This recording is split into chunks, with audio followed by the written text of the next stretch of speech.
ni tambah dunia lah ni. Hak yang kaki duk bid'ah kau ni dia memang dia tak ikut kuliah masjid.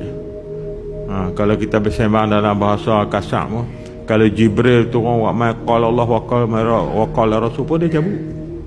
Tapi dia ada hukum lah. Apa ni, kunut bid'ah, yasin malam Jumaat bid'ah, tahlil bid'ah, talqin bid'ah. Hak puak tu, hak jenis tu dia tak terima ni kitab-kitab para ulama, kitab-kitab muktabar, kitab-kitab yang orang kata apa, kitab-kitab yang siqah ni, ataupun yang dikatakan kitab-kitab turah ni, tuan-tuan. Ni kita boleh buat yasin malam Jumaat pun mujak. Macam pengalaman kami masa peringkat saya duk mengaji dulu ni. Ni saya sekali ni masa duk sempak pukak ni dengan Sahibul Samahah ni, Mufti Kedah ni, Datuk Fadil Awang. Kami duk di pondok dulu tu, yasin malam Selasa dengan malam Jumaat wajib tu. Duk tengok ni Tok Guru nampak tak ada dia ni pergi mana, dia suruh orang lain pergi turut tu. Ni duk tak mana ni tak ada baca yasin. Tok Guru tak habaq kata bid'ah. Bukan takat malam Jumaat je, malam Selasa. Kok saya silap ingat, tuan-tuan tanya dia. Masa tu dah pakai semawak pam di pondok, pakai apa ni, bubuh minyak, minyak dalam kuali tu lagi. Habis masak apa paling hebat, goreng ikan tamban lah, tamban masin tu. Tu ya, tu paling hebat waktu tu, ikan tambannya tu pahmak panai. Tu Tok Guru fardu dah mewajibkan setiap pelajar malam Selasa dengan malam Jumaat dia tak mengajak. Lepas maghrib tak baca kitab. Pasal apa? Pasal baca yasin. Tu wallahu alam. Mai lah ni baca yasin malam Jumaat pun bid'ah lah. Allah. Ni. Tapi apabila kita suruh depa ambil sanad, dia tak reti nak baca. Hak ni tak lihat abang.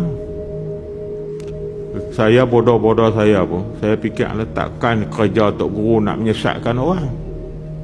Ada tak terikot dalam dunia ni seseorang Tok Guru kerjanya nak menyesatkan orang, nak membid'ahkan orang? Lah ni je baru kita kenal sikit, ada degree, ada kelulusan, ada kok ni yang agak lebih sikit terdedah pengajian tu dengan lain. Akhir sekali benar-benar yang pokok dalam mentarbiah ruhiyah tu, tarbiyah ruhiyah tu kita kata bid'ah. Tu tarbiyah ruhiyah. Ni mukadimah malam ni pun kira dah ni. Tu mukadimah ruhiyah tu, tarbiyah ruhiyah. Sebab tu Rasulullah SAW masa hijrah daripada Makkatul Mukarramah ke Madinatul Munawwarah, antara aktiviti yang dikatakan, kalau saya boleh guna bahasa aktiviti lah, makna yang dilakukan oleh baginda Rasulullah SAW di Masjidin Nabawi ialah yang pertama sekali menghidupkan Ahlus Sufah. Ahlus Sufah tu ada 40 orang.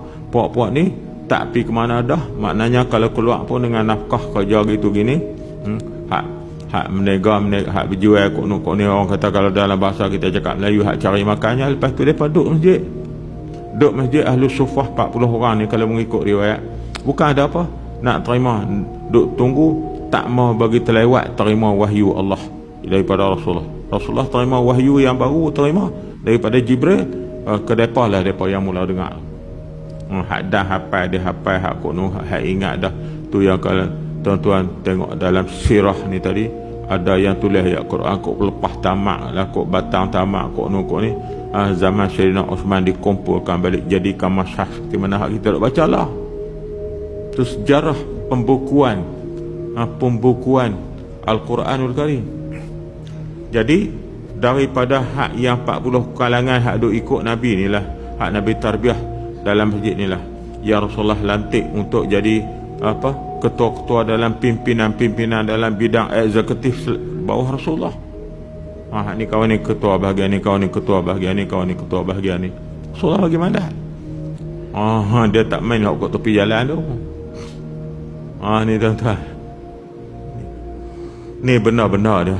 Tapi wallahualam, itulah di antara perkara-perkara yang kita harus berhati-hati dengan perkembangan terbaru, kalau kita kata di zaman kita ini, yang dimainkan oleh jarum-jarum musuh untuk menjauhkan orang daripada tarbiyah ruhiyah Islamiah.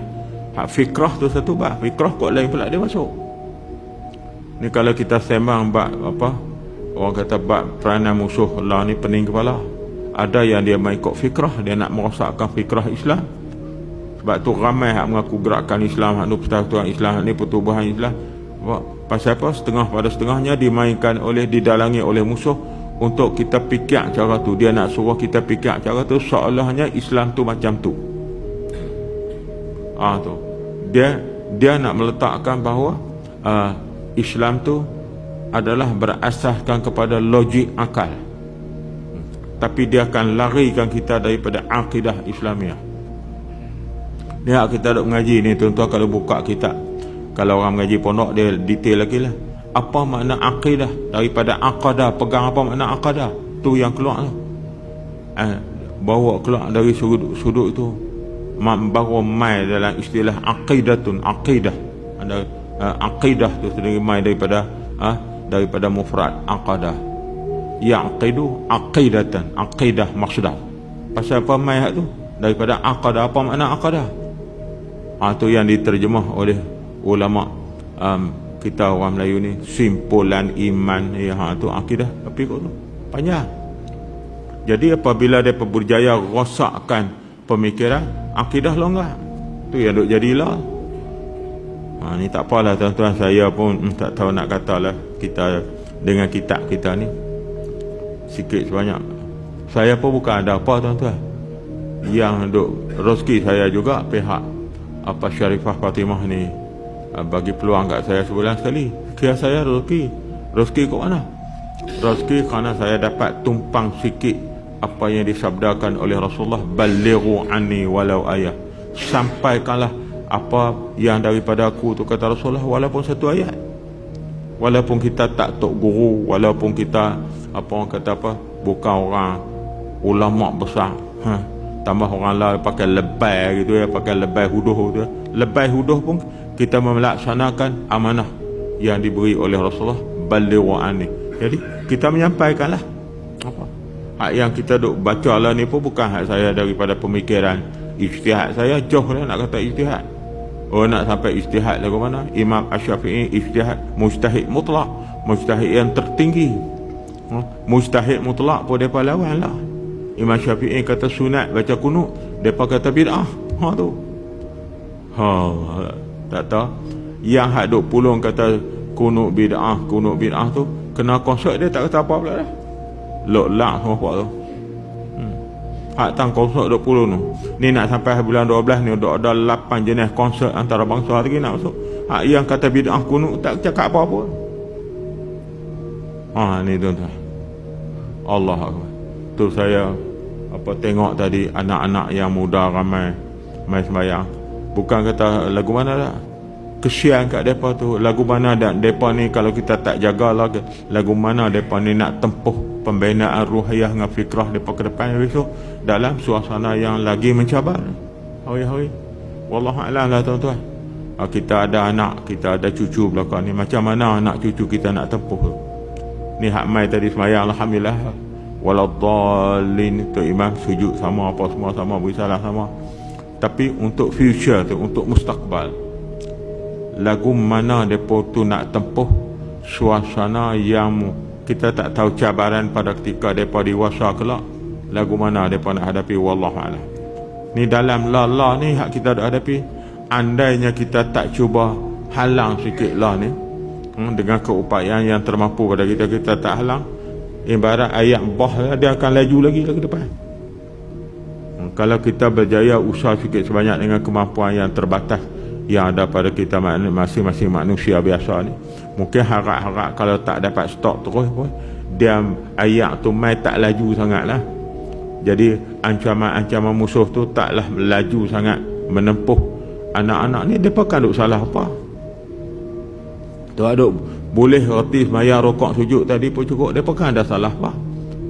Tapi kalau kita biar banjir kesesatan tu mai, wal'iyadu billah,